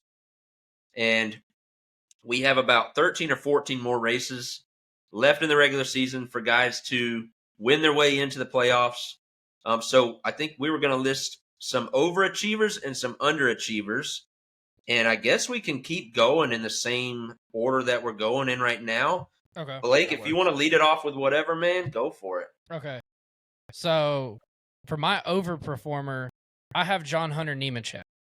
I touched on it a little bit with the All-Star Open, but he's had a very quietly, good and consistent year, especially considering that he's in Legacy Motor Club equipment. He's 18th in points, which is roughly, I think, 9 or 10 points higher than Eric Jones. And I don't think if you told me coming into the year that John Hunter Nemechek would almost be 10 points or 10 places higher in the point standing than Eric Jones, that I would have believed you. Yeah. So I don't want to break our order, but that's the exact same guy that I have. Okay. As the overachiever. For the same reason you just said, because I was looking at it earlier today. He's 18th in the points, like you said. His teammate Eric Jones is 29th in the points. Yeah. That's crazy. 11 spots. And it's not that many points. Like, it can be made up quickly, but he's clearly outperforming his teammate. Yeah. And yeah, I think he's doing great. Yeah. And like looking back on his Xfinity days, I'm not going to say like it's a huge shock that we're seeing this out of him because he was very dominant in Xfinity. But just being in Legacy Motor Club equipment and the 42 car has seemed cursed. It's kind of crazy to see. Yeah. Yeah. I agree. I did not put Nemechek as mine. I went with what I feel like is a very obvious over performer. And that's Josh Berry. I mean, I feel like a lot of people after watching the 21 car last season, had one win. We'll give them that. But the rest of the season, they were not running well. Yeah, no. That was a wild card race. He won. That too. Yeah. Yeah. And then for Josh Berry to come in 3 races into the season, 4 races, give or take, and pull out a win after coming off the tail of, being a part of Stewart-Haas closing. Yeah, and I mean, we never saw him really shine at Stewart-Haas at all. Yeah. And I mean, that could be equipment, who knows. And also his 1 year of Stewart-Haas was the year they were closing. Yeah. So yeah, no, Josh Berry for sure. I think He's made that car look really good. Mm-hmm. There's a lot more Wood Brothers fans now. I think. Yeah. You could almost argue that if you go under the umbrella of Penske being a 4-car team, that he's top 2 this year. Yeah. Yeah. So far. Yeah. That's going to change. I just realized that I gave you a non-Hendrick driver, and so since I'm wearing the shirt, I feel like I got to give a Hendrick overachiever. So if I had to pick one, I think I'd pick William Byron this year. Without the Daytona 500 win, he doesn't have a win this season. So, and even that race, I mean, that fell right into his lap. He took the white flag in 9th place, I believe. Yeah. So, he's been running up front, but so have all his other teammates at some point or another. But that one win looks really good on his resume right now. Maybe a little bit better than he should look. He had the points lead up until the last race before the All-Star race when Larson took over the points lead from him. Yeah. So it hasn't been a down year by any means, but we might be coming into his summer slump season, and good thing he's got that one win. Yeah. I mean, I feel like Byron a lot of times kind of does go in, almost majority of years goes into that kind of summer slump. Yeah. He kind of falls into it. But yeah. Underperformer? So, my underperformer, with great joy, it brings me Ty Gibbs. He has absolutely stunk up a Joe Gibbs car this year. Yeah. And I don't want to go that hard. Okay. His last name is a large reason why he is where he is today. Yes, that argument can be made about my favorite driver and Justin's favorite driver and some of the field. But, I mean, boy, has he just fallen off a cliff. Yeah. And it makes me so happy. Yeah. Yeah. No, that's a good one. I mean, he's 26th in points in a Joe Gibbs car. A Joe Gibbs car that is the upper echelon of Toyota. He is 8 points worse than John Hunter Nemechek in a Legacy Motor Club car and only 3 places higher in points than Eric Jones. Yeah. In no way, shape, or form should a Gibbs car be in the middle of 2 Legacy Motor Club cars, no matter how you slice it. Yeah. No, I agree with that one. I mean, first-year driver Chase Briscoe's just turning circles around him. Yeah. 100%. I mean, Not to knock Chase Briscoe, he's a great race car driver. yeah. Yeah. My underperformer is going to be Brad Keselowski. Dear Lord, somebody please save this man. Give him something. Because Riley Herbst is going to catch him in points. He already has. Okay, Riley Herbst has caught him in points. We need to do a wellness check on him because this is not good. Like, are we sure? Say that about earlier this year? Oh, it was Michael McDowell. Oh, yeah. and then the next week he almost wins. Almost wins. Hey, maybe. Just maybe. Maybe now Brad will win this week. You know what? I'm changing my. No, I'm joking. Yeah. No, I mean, whether it's just running extremely poorly or whatever is going to happen. You know, I said earlier, if something bad is going to happen in the field, it's going to find Kyle Busch or Ryan Blaney. Or did I say Kyle Busch or Ryan Blaney? Yeah. That sounds right. Third one, practice last. Yeah. Granted, the past few weeks we've seen a little bit of speed, but is it enough to actually be anything? Or I mean, is it's it a just step luck? in the right direction, but it might be a false sense of hope also. That's true. Yeah. But what you got, Dave? Yeah, right. Riley Herbst, I'm looking at now, he's got him by 3 points already. So Good Lord. yeah. Check all on right, Brad, so I'll give check on TJ Majors, all these guys. Make sure that TJ Majors didn't jump over the railing of the spotter stand. Anyways. Well, so I'll give my 2 underachievers. Yeah, obviously, for my non-Hendrick underachiever, we could list probably several. Y'all just named 2 great ones. I'm going to name Carson Hocevar because of how good he has looked. But even running as good as he has and showing those flashes of speed, he's currently 19th in the points. And he's only 24 points ahead of 28th place in the points, Justin Haley. So that's a lot of drivers right there wedged within 9 or 10 spots in the points. So Hocevar could easily be on the flip side of that. Yeah, one bad race and you're tumbling. For sure. Yeah. And it feels like Hocevar should probably be around top 12 in the points with how good he's looked at some points this year.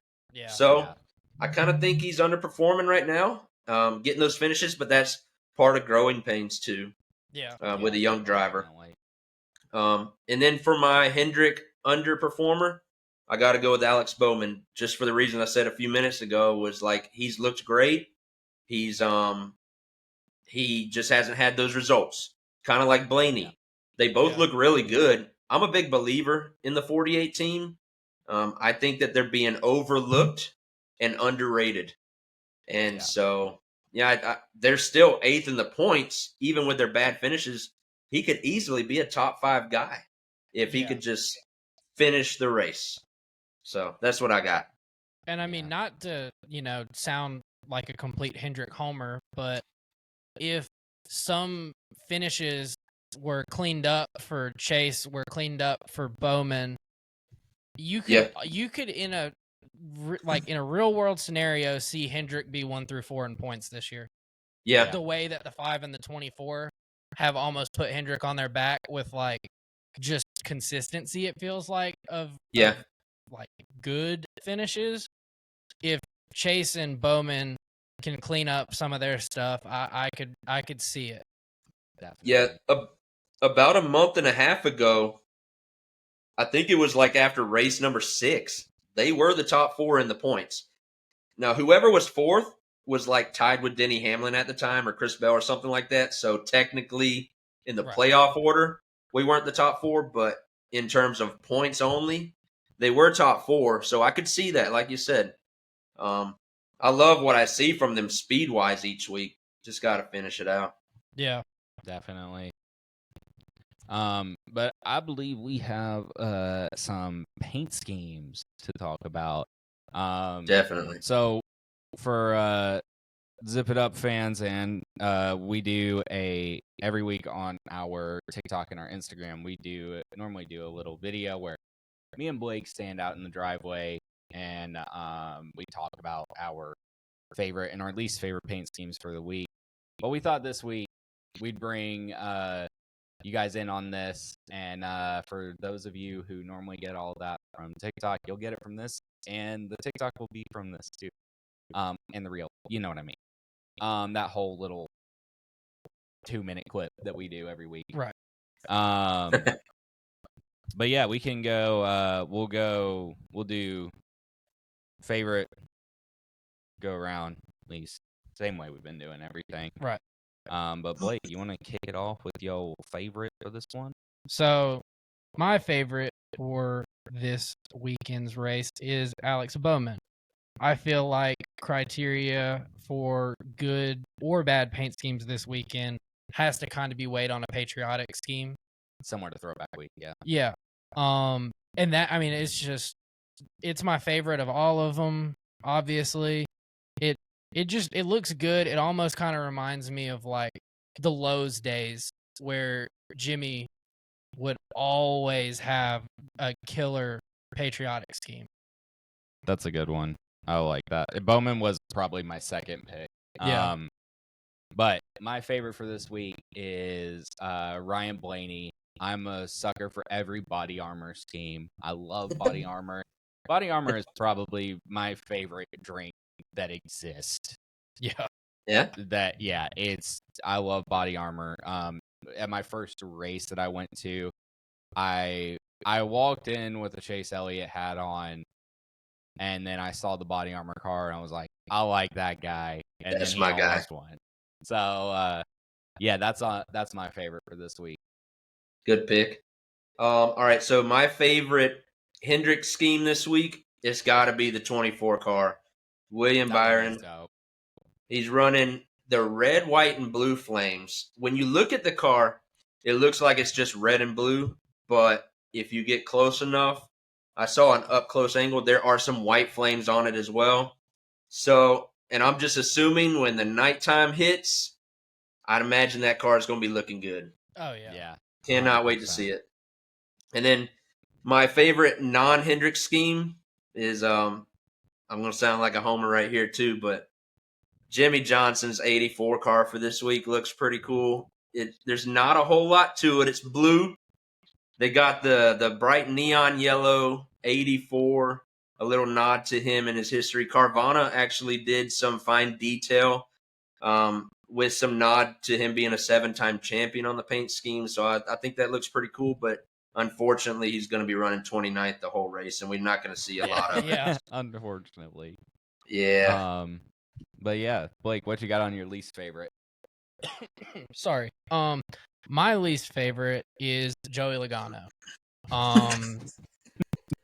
That's your least favorite for just all around.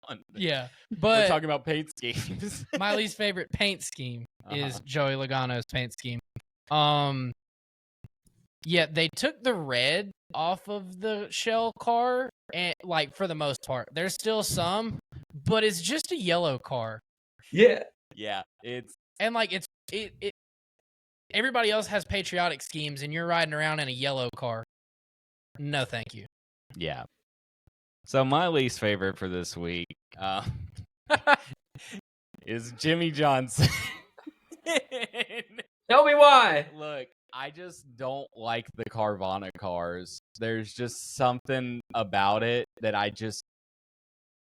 I've never liked the Carvana blue. I've never liked the Carvana logo, so throw it on a race car, and I'm doomed to not like it, honestly. That's why I started dying laughing when you started talking about it. But yeah, so that's my least favorite. Well, I don't have a least favorite Hendrick paint scheme, but I'm right there with Blake. I hate the 22 car this week, man. Yeah. It looks terrible. It's like you said, it's Memorial Day weekend, and he's going to be driving the Shell taxi around the track. Literally. Yeah. It's just a stupid yellow car. There's nothing to it. And but I will say, if he happens to drive it into the wall, I'll love it a little bit more. There we go. Yeah. Yeah, Yes, I'll sir. take it. Hopefully that taxi takes him back to the garage. Yeah. Yeah, that'll look really good. It'll be my favorite paint scheme. Yeah. Yeah. But I mean, even like on the yellow car thing, Noah Gregson is running the Rush Truck Center's car, which is like black and yellow. They put an American flag down the side. They of did. it still. Yeah, Yeah. you can do I anything. mean, don't get me wrong. It might not look the greatest in the world, but it's still got an American flag on it. It still, to me, fits the theme of the weekend. Yeah, Yeah, definitely. exactly. But that is all we have on the paint schemes for the week. That was fun. Yeah. Yeah. I like That's that. all. It's always a fun thing to do. Yeah. Yeah. Since we switched over to recording on Wednesdays, because we used to record on Thursdays, comes out on Friday. But it's been funny because for some reason I didn't realize that Wednesday is when they put out all the paint schemes, and it ended up where I think it was like the first Wednesday that we did it on a Wednesday. I was texting Blake. I'm like, "Are you able to find the paint schemes?" He's like, or no, I was texting you on Tuesday. Yeah.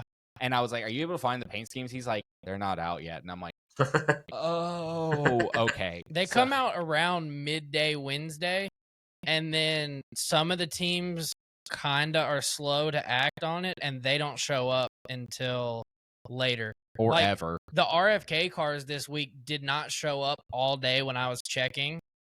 They showed up like right before we got on to record this. Yeah. Well, freaking Ricky Stenhouse a few weeks ago had a dope. Like, I'm a sucker for these tie-dye cars that have ran throughout the years. Like, I just picked up a 1/64 of the Dale Senior tie-dye car. And he like, they put it up on their social media. It was not on the NASCAR thing, and I made sure that in our video you can go and find it if you want to, if you're listening. Where I will say, I said on there, I'm like, it would be Ricky Stenhouse. That would be my favorite one, but he failed to put it on there, so therefore he is disqualified. Like, if you're not on the website, sorry, I'm not going to Yep. put yours. Yep. All right. Well, gosh, I think we got just a couple more minutes left. Yeah. One of the ways I like to conclude my episodes are for any listeners, if you happen to be traveling to the racetrack, I like to give you some recommendations where you need to go to eat. So, like one of these last segments is going to be restaurant recommendations. I asked Blake and Justin to participate in this one as well. So I'll lead it off, I think, and give my restaurant recommendations in the Charlotte area. And I can personally vouch for both of these places. The first place I'm going to mention is it's called Whiskey River. I think it's owned by Dale Jr. The only thing, I don't know if it still exists. It was there, I think, in 2019 when I went to Charlotte with my wife. It was downtown, and I think I saw that they have some airport locations. But it was really cool vibes. Just a little bar food kind of place. Whiskey River, owned by Dale Jr. If it's still around, I'd say stop by. And then I have to mention Hooters. The only RIP time, to a legend. yeah. Again, if this place is still open in Charlotte, you got to stop by. The only 600 that I've been to was with some buddies, and this was about a decade ago. But we went that morning to Hooters right before the race, and we were able to watch the Indy 500 on the TVs and eat some wings, some fries, and that's one of the best memories I have from that day. I can't tell you who won the race, but I can remember Hooters. So, so I had to bring it up and recommend it to everybody. That's awesome. Oh my gosh, Blake, what you got on some? I need a Hooters cup, by the way, right? The orange ones. Right. Oh, Hooters. yes, sir. So for mine, these are places that I ate last year while in Charlotte. Mine are like Concord, so like right down the street from the track. Michael Waltrip's Tap Room is really good. It's just, I mean, your typical bar food. menu. They have a lot of beer selection if that's something that you're into. And it was one of the few places that me and my girlfriend branched out and ate that weren't fast food that we had here. Blake is one of the pickiest Yes. eaters I've ever met in my life. Okay. I mean, he is like all the jokes of like, oh, I'm gonna look at the menu, but I'm gonna get chicken tenders. That's Blake. That's Like me. 100%. Guilty. It's Blake all the time. Anytime we go out So- to eat, I'm like, hey, where do you want to go? Because I'm gonna suggest something you won't eat. So I got one question for you, Blake. Yes. Do you like the varsity? Yes. Now, Oh, good. it has gone downhill, I will say. Yeah. It has. But overall, nostalgia, childhood, everything, I do love the Yeah. varsity. I Oh, live for the what is- varsity. the orange dream or orange cream or yeah, whatever. that's like Yeah. top tier. I love that. That's my favorite thing there. And then for my second restaurant pick for that area, I I had forgot you did too. yeah. Literally the only two places that weren't like chain locations that we have around us. The second one was Ace Number 3, and it was a burger spot that had really good hamburgers. That sounds good. So to preface on mine, I've never been to Charlotte. So I actually have 3 recommendations. One is not a restaurant, but it is a I guess I don't know how to explain it other than just being like it's a bar. But number one, we have one of these in Atlanta. It's called Hawkers. It's Asian street food. Kind of like small plates, shareable kind of thing. It's really good. I think I got when I went there, it was like Thai curry or something. It was really good. And then second recommendation actually comes from my wife, who has actually been to Charlotte. And also, I'm not exactly 100% sure on where exactly in Charlotte these are. So if they say Charlotte and it's far out, I'm sorry. You're taking recommendations from a guy who's never been there. But so this was actually I know this one is in Charlotte because Mal went there. Workman's Friend. It's a Irish pub. Mal said to go there and get the Rogers Irish Stew. And if you're feeling a cocktail, get a fine thing is what it's called. It's Prosecco, lavender honey, and lemon. Really good. There's also, I mean, that sounds good. I didn't have it. She did. She said it was really good. There's also a Pour tap room there, which Pour is, if you don't know about Pour, it's a tap room. So, similar to a bar, but what you do is you walk in, you swipe your debit card, and then you're given, I've seen some locations, they do a wristband, some do like a lanyard, and you're charged by the ounce of beer that you get, and they also do wine, but they have a ton of different taps. I mean, it's a really cool experience, and it's a good, if you're like, oh, I don't know what kind of beer I really like, oh, I want to try that one, you can get just a little bit of it, and it'll charge you. Yeah, that sounds cents, great. depending on the beer, but yeah, that's what I got on that. Cool. Well, very good. All right then. So I'll close out this episode by just informing everyone of the schedule for the weekend ahead, where you can catch the racing action. So the Truck Series races on Friday at 8:00, and that's on FS1 if you'd like to watch it. Then you got the Xfinity race on Saturday at 4:30. You can find that on the CW. Of course, Monaco is Sunday morning at 9:00 on ABC, followed by the Indy 500 on Sunday at 12:00 on Fox. And then the longest race of the day takes place that night, the Coke 600, and that is at 6:00 on Prime Video. And Motorsports Christmas, we got a whole weekend ahead of some really good racing. This is the best time of year for us. And before we get out of here, I want us to share our social media handles so that both podcasts can hear where you can find us and follow us. But if you've made it this far, thanks for listening, because Yes. I know It's a for long both podcasts, this is a super long episode, and we thank you so much for tuning in. I can say for myself that this has been a lot of fun. I talk to myself every week, so actually talking to two other dudes about racing was ecstatic for me. So, yeah, anyway, if you want to keep listening to NASCAR podcasts, but focused around Hendrick Motorsports, you can listen to Zip It Up Pod on Spotify, Apple, or pretty much anywhere you listen to podcasts. And then if you would like to follow our accounts on Facebook, we are called Zip It Up Podcast. But then on Instagram, X, and YouTube, you can follow us at Zip It Up Pod. Nice.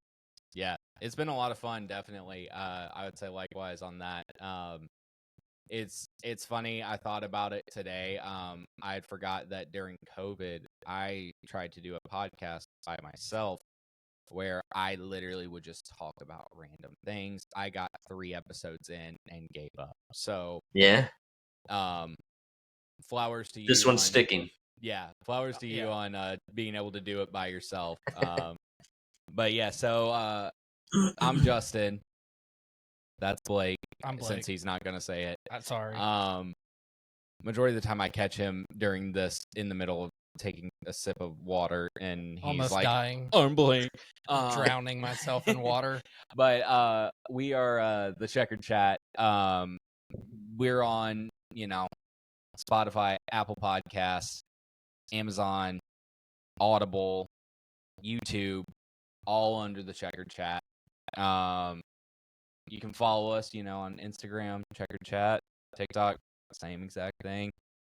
Twitter's the only place that's different, and we're not exactly super active on there. And what's the Twitter handle? Because I never actually say the handles at the end of this. Where is it at? It's at Checkered Chat _. Yeah, I don't know why that's the one that got weird for some reason. The Checkered Chat was too long for X's liking. Thanks, Elon Musk. But yeah, that's all our handles and stuff. And I just want to thank you, Daniel, for having us on and doing this and giving us this opportunity and reaching out. It's been a lot of fun. Same. Man.